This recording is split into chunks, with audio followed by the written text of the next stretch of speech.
It was a Tuesday morning when the wind carried a chill that hinted spring had not fully arrived, despite the calendar's insistence. Maya adjusted the sleeves of her oversized cardigan as she stepped off the curb, clutching her purse close. The strap was frayed, the leather cracked from years of faithful use, but it still held strong, just like her. She moved with quiet purpose, though there was no urgency in her steps. Her shoes, plain canvas sneakers smudged from sidewalk dust and city grime, padded softly across the pavement as she crossed the lot of the luxury car dealership. Floor-to-ceiling glass reflected the sky behind her and the towers of polished machines inside, sleek, intimidating, each a symphony of engineering and ego. Maya wasn't intimidated, just unsure. She had done her research, checked the consumer reports, weighed the safety ratings. This place carried the exact SUV she wanted, spacious, dependable, safe enough to carry her 2 nephews and her sister's baby on grocery runs or clinic visits. Her own car had wheezed its final breath last week, stranding her in the middle of traffic with 3 crying toddlers in the back seat and a half-melted bag of ice cream. Today, she had cleared her afternoon, combed her curls into a neat bun, and even debated putting on lipstick. But practicality won, as it always did. Her clothes were clean, her face bare, her dignity intact.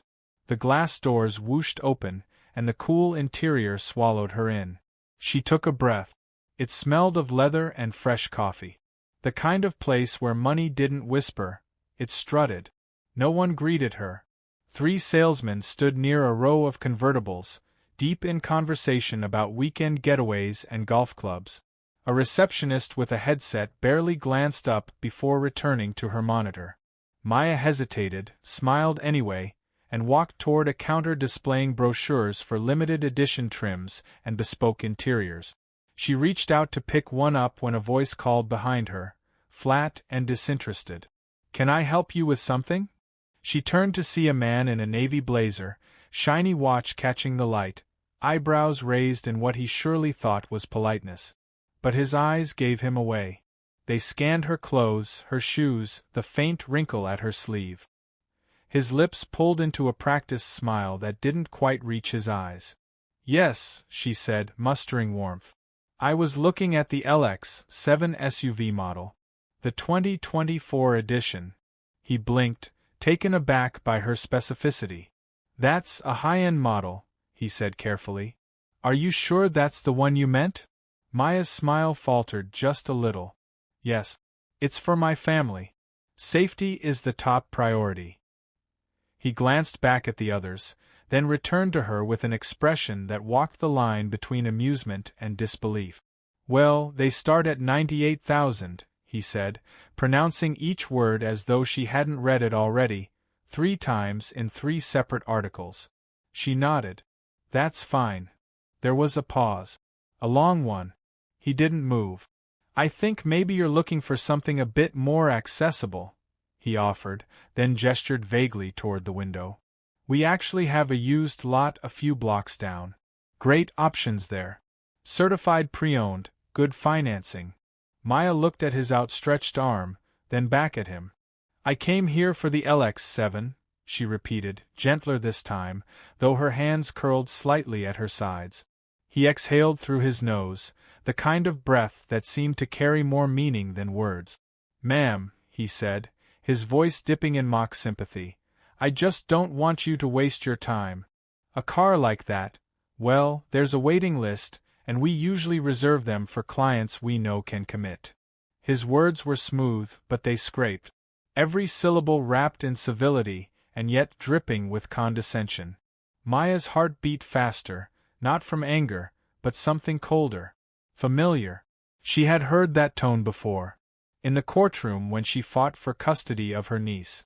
In the bank when her loan application was not aligned with institutional thresholds. In the stares of PTA mothers who assumed her presence was an accident. But she wasn't here to fight. She was here to shop. She took a small breath, summoning her calm. "I appreciate your time," she said softly, not bothering to hide the edge of disappointment. "Have a good day." She turned and walked out, her footsteps slow and deliberate, echoing in the silence of the polished floor. No one stopped her. The door closed behind her with a quiet hiss. Outside, the wind was still cold. She walked past a row of parked cars, each one glinting like a prize, each one now slightly less impressive than before. She reached the sidewalk, stood there for a moment, and let the sun fall across her face. She could feel it, the sting behind her eyes, the heat crawling up her throat. Not because of the car, not even because of the man, but because she knew, deep in her bones, that in another life, if her cardigan had been cashmere, if her purse had been Prada, if her wedding ring glittered instead of gleamed with modest gold, he wouldn't have looked at her that way. She didn't cry. Instead, she took out her phone and typed a message. Maya, hey. Can we talk later? It's nothing urgent. Just, something weird happened today. She hit send and waited. The reply came almost instantly. Daniel, of course. Everything okay? She stared at his message for a moment before responding. Maya, I'll tell you tonight. Love you. Daniel, always. She smiled faintly and began walking home, the dealership shrinking behind her like a discarded mask. Inside, Daniel would be waiting. He was probably pacing the floor with a cup of his terrible instant coffee, probably wearing those socks with the tiny astronauts she'd given him last Christmas. He was tall and quiet, with a gentle intensity that had drawn her in years ago, long before she'd known who he was, what he was. It was a funny thing. The world saw her as someone small, someone invisible.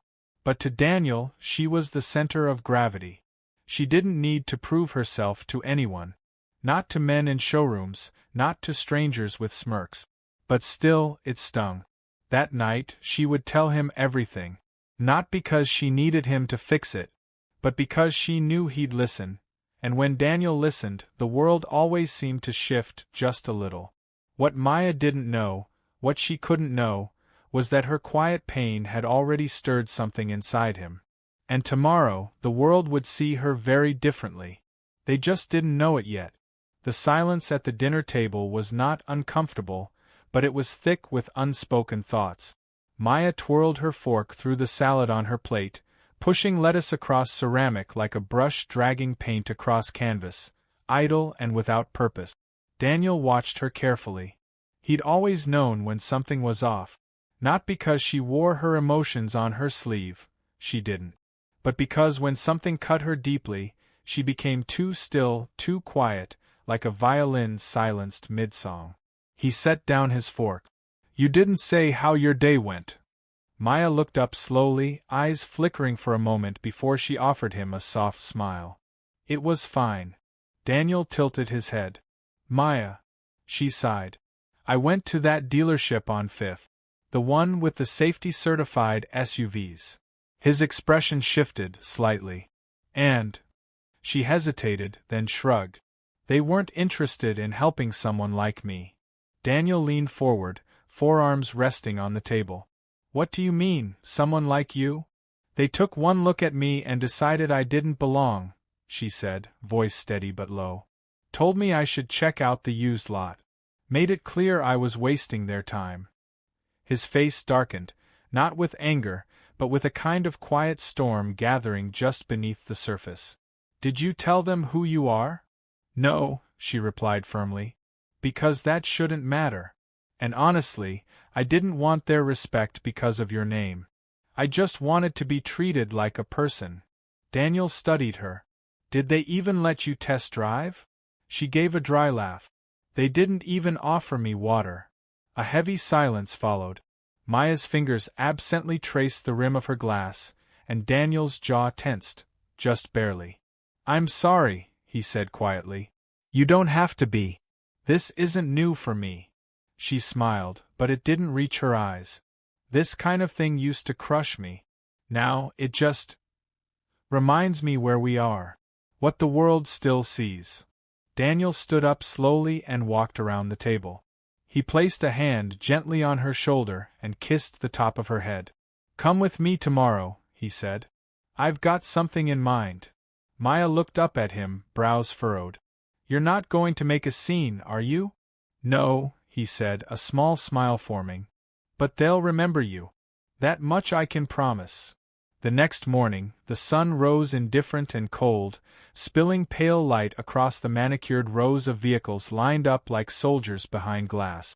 The luxury dealership was quiet in the early hours, not yet buzzing with the usual midday foot traffic of executives and influencers who came more for selfies than sedans. The staff were already gathering, coffee in hand, voices low and cheerful. The same salesman from the day before, Greg, stood near the front desk, scrolling through his phone. His voice was cocky, peppered with inside jokes and stories about a baller client who came in last week. Maya's name, of course, never came up. The double doors whooshed open again. But this time, it wasn't Maya walking in alone. A Rolls-Royce Phantom, the kind of car that made the ground seem to pause as it passed, glided into the parking lot. Polished obsidian black with a custom silver trim, it rolled to a stop like royalty arriving unannounced. Even the sun seemed to reflect more respectfully off its curved hood. Greg noticed first, eyes widening as he elbowed his colleague beside him. "Yo, is that the V12? Another voice. "That's not just a Phantom. That's the extended wheelbase. I haven't even seen one in the city yet." The driver's door opened and Daniel stepped out, tall and poised, his presence effortlessly commanding. A tailored charcoal suit hugged his frame, but it wasn't the suit that made the room still, it was the calm authority he carried in his eyes. Maya emerged a moment later from the passenger side, dressed simply again, no designer bag, no flashy jewelry. Just the same quiet strength, the same grace. But now, she had a shadow beside her that altered the entire gravity of the room. Greg straightened, smoothed his blazer, and began walking toward them. His tone shifted immediately, syrupy and enthusiastic. "Good morning, sir. Welcome to Windsor Motors. What can we help you with today?" Daniel glanced at Maya, then back at the salesman. "My wife was here yesterday," he said evenly. "She was looking at the LX7. Greg blinked. His mind raced. "Right. Yes. Of course, was that you?" He turned to Maya, suddenly all teeth and eagerness. "I didn't realize. Yesterday was a bit hectic. I must have missed you in the shuffle." Maya said nothing. She simply looked at him, unblinking, as if she were giving him the chance to feel every moment he'd dismissed her. Daniel stepped closer, voice still calm. "We're not here to buy today." Greg hesitated. "Oh, I see. We came to thank you," Daniel added. "For the reminder." Greg's smile faltered. "Reminder? That appearance still means more than character in places like this. That kindness is conditional. That some people don't know who they're talking to until the car shows up." The words weren't loud, but they echoed, cutting through the hum of the building like a dropped glass. A few other employees had gathered, pretending to look busy while listening intently. Maya spoke for the first time. "You judged me for what I wore. For what I didn't flash. Not once did you ask who I was. You assumed I couldn't afford what I already had the means to buy 10 times over." Greg opened his mouth, then closed it. The apology tried to form, but it drowned in the silence that followed. Daniel turned to Maya. "Ready?" She nodded. As they walked back to the Rolls, the hush inside the dealership was deafening. They got in, doors closed with a soft click, and the engine whispered to life. The Phantom rolled out as effortlessly as it arrived, leaving behind more than silence, leaving behind the weight of shame in a room full of men who thought wealth always wore gold. As they pulled onto the main road, Maya looked over at Daniel. "You didn't have to do that." He shrugged, smiling at the road ahead. "I didn't do it for them." She rested her hand on his. They didn't need to speak after that. The message had already been delivered, clean and unforgettable. Behind them, the dealership buzzed with tension, regret, and something else too, fear. Because it wasn't just about a missed sale. It was about the kind of mistake that doesn't stay quiet. Not when the woman you disrespected leaves in a car that costs more than your annual revenue. Not when the world outside is watching. By the time Maya and Daniel reached home, the adrenaline of the morning had faded, leaving behind a strange quiet.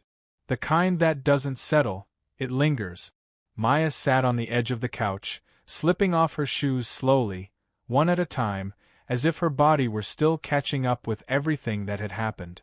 Daniel was in the kitchen, boiling water for tea like he always did when her silence stretched too long. He never pushed her to speak, never filled the quiet with noise. He just waited, and that was sometimes the most powerful thing he did. When he returned with 2 cups, Maya accepted hers, wrapping her fingers around the warmth. For a while, the only sound in the room was the soft clink of ceramic as she set the mug down on the table. "I didn't want them to know," she said at last. Daniel nodded, listening. "I didn't want them to look at me and suddenly see someone because of you. Because of your money. That's not the win I wanted." "You're not wrong," he said gently. "But what they saw today wasn't me. It was us. And I think they'll remember you, not the car." Maya didn't answer, but her eyes softened. Still, something inside her remained unsettled. Because the sting hadn't been erased by the spectacle. If anything, it had made her more aware of how easily perception could shift when power showed its face. She tried to move on. Tried to file it away as just another example of life's unfairness. But life didn't let her forget so easily. 2 days later, she took her nephew to a birthday party at a community center downtown. She wore her favorite sundress and a soft denim jacket, hair tied back with a scarf that used to belong to her mother. She looked beautiful, vibrant, grounded. But as she stood among the other mothers, chatting politely, she felt it again, that subtle shift. The way some eyes darted away too quickly, others lingered a bit too long. Conversations dipped when she approached. Smiles were strained, not warm. It wasn't paranoia. It was posture, tone, timing.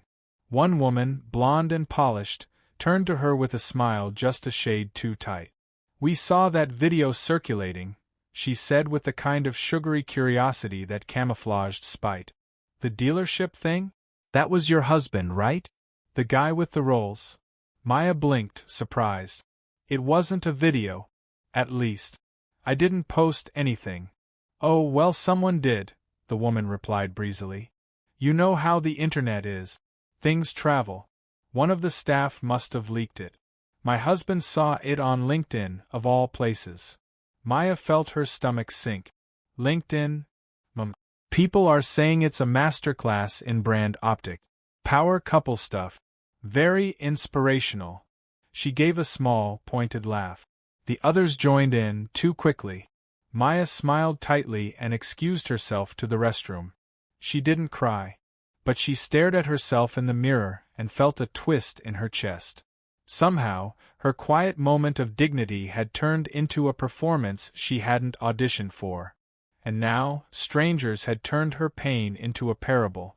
When she returned home later, Daniel was already on the phone, his voice low, professional. Something in his posture told her it was business. Big business. She waited until he hung up.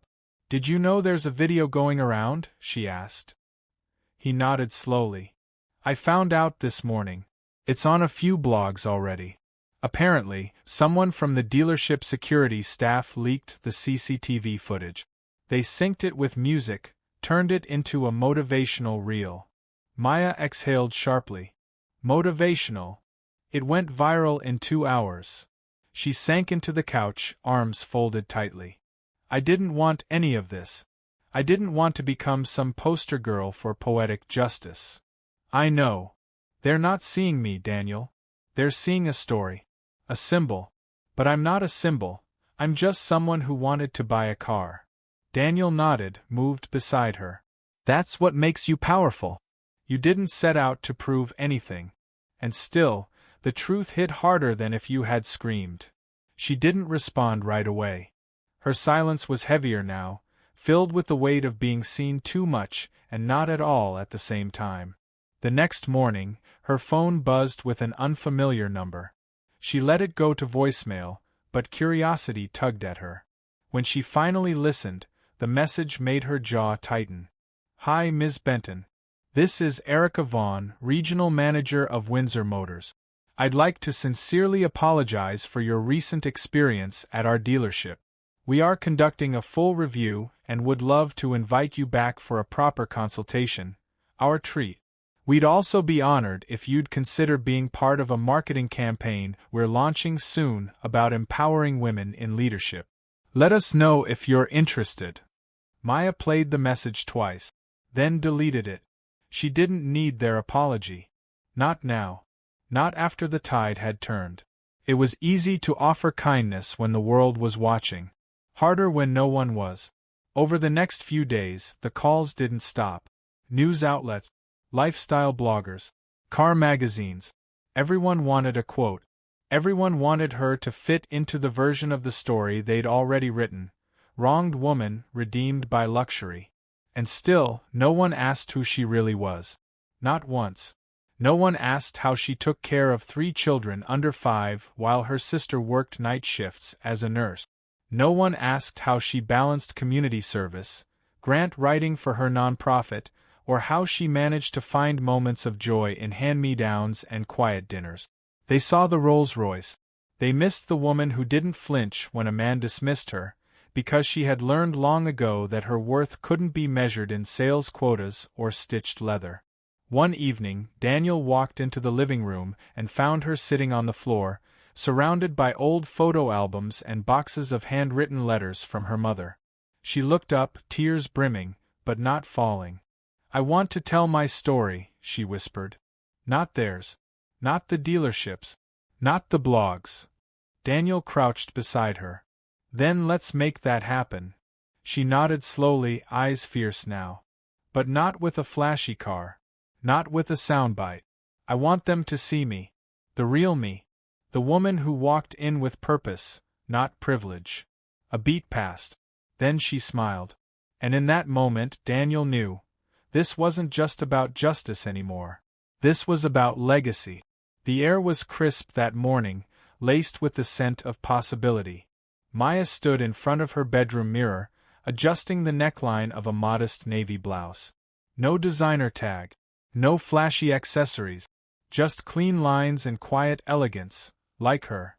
Today wasn't about impressing anyone. It was about reclaiming the narrative.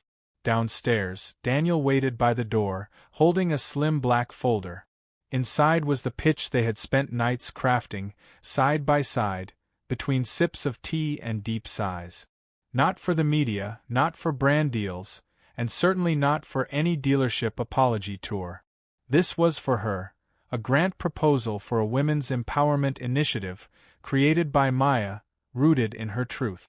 A project she had dreamed of for years but always put on the shelf for later. Later had finally arrived. At the Small Business Expo downtown, Maya stepped onto the showroom floor like a quiet storm. Her table wasn't the loudest. It wasn't draped in neon signage or slick videos on loop. Just a simple board. Her voice project. Resources, respect, and reclamation for undervalued women. At first, passers-by smiled politely and kept walking. A few took pamphlets, but then something unexpected happened. A woman approached, mid-40s, sharp eyes softened by warmth. "You're the woman from the video, aren't you?" Maya stiffened, but nodded. "Yes. But this is what I really do." The woman read the materials carefully. "You help women rebuild confidence after discrimination?" "That's part of it," Maya said. "But more than that, we help them take control of their own narrative. Not just recover, but rise. On their own terms." The woman took a card and smiled. "We've been looking for someone just like you. I'm on the board for the Women's Equity Initiative. Let's talk." By midday, Maya had 3 more invitations to speak. Not because of a viral moment, but because of her message. And for the first time in weeks, she felt seen for her substance, not her symbolism. But then came the twist. At the far end of the expo floor, a panel discussion was beginning. The topic? Redefining customer experience in a post-digital age. Maya noticed the logo on the promotional banner and felt her stomach flip. Windsor Motors. A panelist from the dealership was scheduled to speak, a senior executive. Not the manager who ignored her. Not the salesman who dismissed her, but someone higher. Someone now on a public mission to repair the brand's image. Curiosity tugged at her. She found a seat in the back, folded her arms, and listened. The executive was polished and measured. He spoke about vision, empathy, and the modern consumer's values. He referenced recent events without naming them directly. Spoke of the need for reflective hiring practices and a culture of accountability. The crowd nodded, approving. But Maya couldn't help feeling like she was watching a staged apology from a company more afraid of bad PR than of repeating its mistakes. Then, the moderator asked, "Do you believe businesses have an obligation to reach out to those they've wronged?" The executive smiled. "Absolutely. In fact, we've recently extended a personal invitation to a woman who, through no fault of her own, was denied the service she deserved. We hope she accepts." The room clapped, but Maya felt her jaw tighten. It wasn't her name, but it might as well have been. She stood quietly and walked out before the applause ended. Outside, the afternoon sun had dipped low, casting long golden shadows across the plaza. Maya found a bench and sat down, breathing deeply. The noise of the expo faded behind her. She reached into her bag and pulled out her phone. No more borrowed narratives. No more being a footnote in someone else's redemption arc. She opened the camera app. Hit record. Her voice was calm, clear. "My name is Maya Benton. I'm not an influencer. I'm not a marketing tool. And I'm not the woman you saw in a luxury car proving a point. I'm the woman who walked into a dealership with dignity, not dollars. Who got turned away before I said a word. And I'm speaking now because what happened to me wasn't rare. It happens every day, to people who don't have someone waiting outside in a Rolls Royce." She paused. "I didn't go back for revenge. And I didn't accept the apology, because it wasn't personal. It was convenient. But what I did do was create something. I built a platform where women like me, overlooked, underestimated, can rise, not by changing who they are, but by embracing it." Her hands trembled slightly as she ended the recording. Then she posted it. No hashtags. No filters. Just truth. By the time she got home that evening, her video had already reached 20,000 views. By midnight, it was trending. The comments poured in. Not just applause, but stories. From women across the country. Teachers. Nurses. Young mothers. Veterans. Artists. Women who had been silenced, sidelined, or simply unseen. They weren't just liking her post. They were echoing her voice. In the days that followed, major networks reached out again, but this time they didn't ask for the viral clip. They asked for her initiative. For her words. For her truth. Windsor Motors reached out again too. This time, she wrote them back. Politely. No, thank you. Her story wasn't a redemption arc for them to borrow.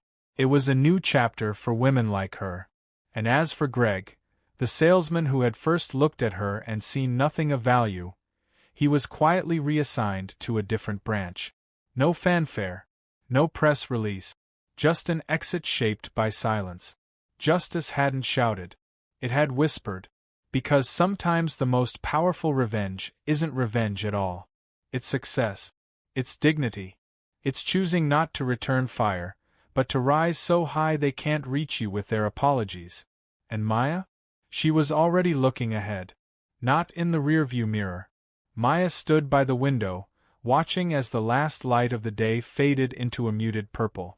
The world outside was quiet, the kind of stillness that makes you feel like everything important has already happened and now you're just left with the aftermath. She had learned so much in the past few weeks, about herself, about people, about how fragile reputations can be, and how quickly they can shatter. But even more, she had learned about the immense strength it takes to rebuild them. The room behind her was alive with movement. Daniel was on the phone again, pacing back and forth with the urgency of someone who had learned to balance the weight of ambition with the weight of family. The sound of his voice softened and deepened as he spoke, calm, focused. He had been the one to push her into the public eye gently, with endless patience. But it was Maya who had carried the torch forward, igniting something far beyond the viral clip of a woman turned away at a dealership. She smiled softly, then let her eyes wander down to the photos on the wall, the images of her children, her friends, moments of love and life. They had all been part of her journey. They had seen her, even when no one else had. But there was still something gnawing at her, something she couldn't quite name. The recognition, the praise, it was flattering, yes. But it had also come with a weight she hadn't anticipated. In the rush of her success, Maya had almost forgotten what it felt like to be invisible. The moments where she walked into a room and no one noticed her, where her efforts went unacknowledged, where her thoughts were dismissed before they even formed. She had never wanted to be a hero or a symbol of something greater. She had only wanted to be seen. But now, when that visibility came, she realized the cost of it. She had received countless messages since the video went viral, messages from women sharing their own stories of being ignored, overlooked, or dismissed. She had become a voice for a group of people she never even imagined would need one. Every day, she sifted through the messages, some filled with gratitude, others with pain, and some with raw, unfiltered anger. The truth was, Maya had always been a fighter. But the difference now was that she wasn't fighting for recognition. She was fighting for space. The kind of space where women could stand tall without needing to apologize for their presence. Where their stories didn't have to be extraordinary to be heard. Where their worth wasn't defined by their external circumstances but by their spirit, their resilience, their humanity. But even as she pushed forward, she knew that the world wasn't going to change overnight. There would always be someone ready to tear down what she had built, to belittle the progress she had made. In a world that thrived on spectacle, her quiet determination felt fragile. Daniel returned to the room, his voice still warm with the confidence he had in her. The Women's Equity Initiative wants you to speak at their next conference. They've offered you a platform to share your story. They want to know what comes next for you. Maya didn't answer right away. She felt a lump form in her throat. There had been so many offers, so many invitations. People saw her as a beacon of hope, a symbol. But she didn't want to be just that. She wanted to be someone who made real, lasting change. She wanted her words to carry weight because they meant something beyond the story of a wronged woman getting justice. "Do you want to do it?" Daniel asked, his voice gentle, understanding. He knew how hard this was for her. She could feel his concern, his respect for her boundaries. Maya turned to face him, her eyes clear but heavy with unsaid things. "I'm not sure. I want to, but I don't want this to be just about me. I didn't start this to become a brand or a headline. I want to build something that lasts. But I'm afraid it's getting lost in all the noise." Daniel walked over and sat beside her, his presence steady. "It won't get lost, Maya. You're not just a story. You're the one telling it now. What you do next will define everything. Not because of what others expect from you, but because of what you choose to do with your voice. You have control of that." She let out a breath, nodding. He was right. She had control. It had always been hers to claim. She could use the platform she had now, not to settle into a comfort zone of validation, but to launch something even bigger, something that would echo far beyond the fleeting recognition of a viral video. In the weeks that followed, Maya found herself more at peace, although the weight of her choices still lingered. The conference speech went smoothly. She spoke not of her own pain or triumph, but of the systemic issues women faced every day. She spoke of the quiet discrimination, the dismissals, the assumptions, the limitations placed on women before they even opened their mouth. But she also spoke of possibility, of hope, of change, of reclaiming space, of standing tall and strong, not for applause, but for themselves. Her words resonated with the crowd. It wasn't the applause that filled her heart, but the conversations that followed. The women who came to her afterward, eyes shining with gratitude, with shared understanding. They didn't want her to be their savior. They wanted her to be their sister, their ally, their advocate. And that was exactly what she had always wanted to be. When the speech ended, she stepped off the stage and walked into the wings, where Daniel was waiting for her with a proud smile. "I knew you had it in you," he said quietly. Maya smiled back, her eyes misty. "I didn't do it for them, Daniel. I did it for us." She didn't need the applause anymore. The applause had always been secondary to the truth she had found within herself. The story wasn't about the car or the dealership or the viral video. It was about her, about the quiet moments of self-discovery that had shaped her into who she was today. And in that moment, Maya realized that she wasn't just telling a story. She was living it, not just for the world to see, but for herself. And that, more than anything, was the greatest victory of all.